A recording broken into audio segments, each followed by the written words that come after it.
shall overcome. We shall overcome. We shall overcome someday.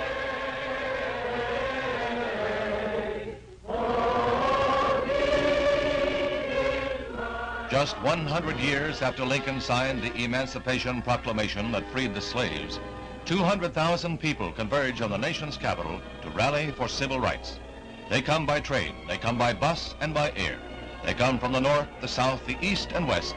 They come united in one cause, to urge Congress to pass a civil rights bill to end forever the blight of racial inequity.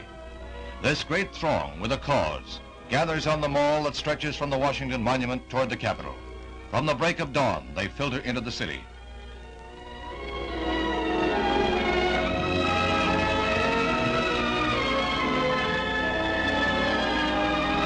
By 9:30, it is estimated that 40,000 had assembled.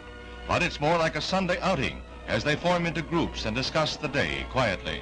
They are scheduled to move to the Lincoln Memorial at noon to hear the top leaders of the movement. Those leaders, at the moment, are conferring on Capitol Hill with members of Congress, pointing up the aims of the rally.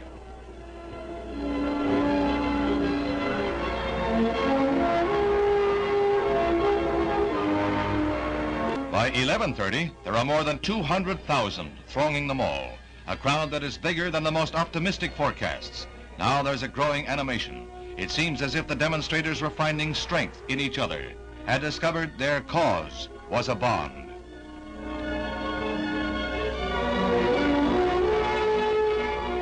The crowd became impatient to get started, and they moved toward the Lincoln Memorial before the scheduled hour.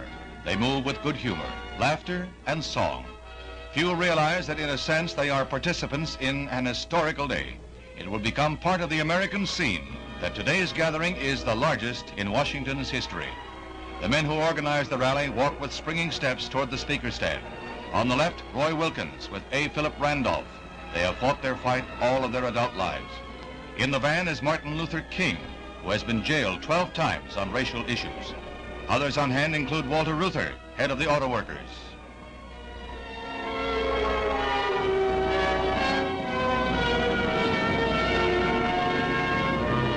Authorities were fearful of disorders, and there were 5,000 uniformed men on duty. They had little to do but keep dissident groups away from the rally.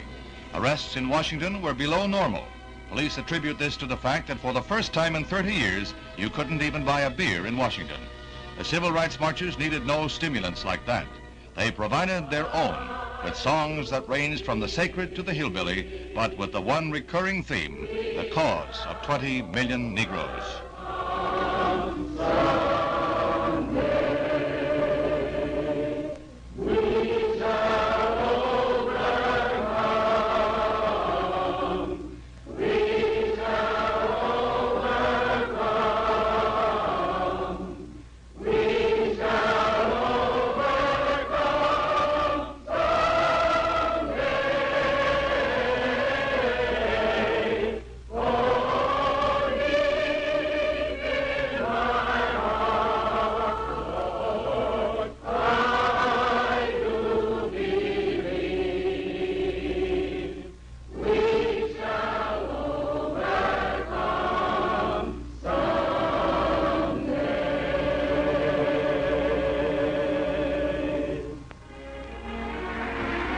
The crowd assembled around the reflecting pool before the Lincoln Memorial occupies every inch on the lawns and under the trees. And there's a great swell of cheers to welcome Martin Luther King to the speaker's podium, a man who stands as a symbol of all they are fighting for.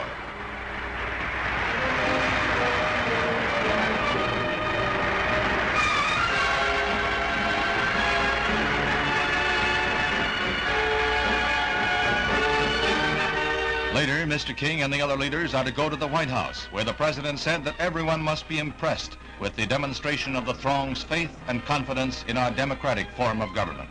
However, he warned, there's a long fight ahead in Congress. The theme, the keynote, the thought uppermost in minds of all here today is best set forth by Dr. King. He sums up a day the Capitol will long remember. I have a dream that one day this nation will rise up and live out the true meaning of its creed. We hold these truths to be self-evident, that all men are created equal. I have a dream that one day on the red hills of Georgia, the sons of former slaves and the sons of former slave owners will be able to sit down together at the table of brotherhood. I have a dream. Washington, D.C., 1963. Democracy speaks in a mighty voice.